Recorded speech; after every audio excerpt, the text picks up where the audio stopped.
নয় পালে আমাৰ ফালে এবাৰ আহি যাবা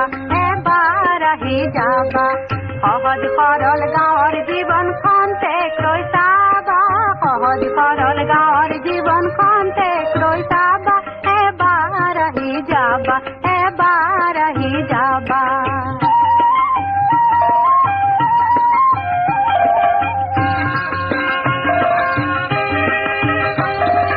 যান বাহনৰ সুযোগ নাই আওহতীয়া আমাৰ ঠাই বাট বোলোতে হয়তো বন্ধু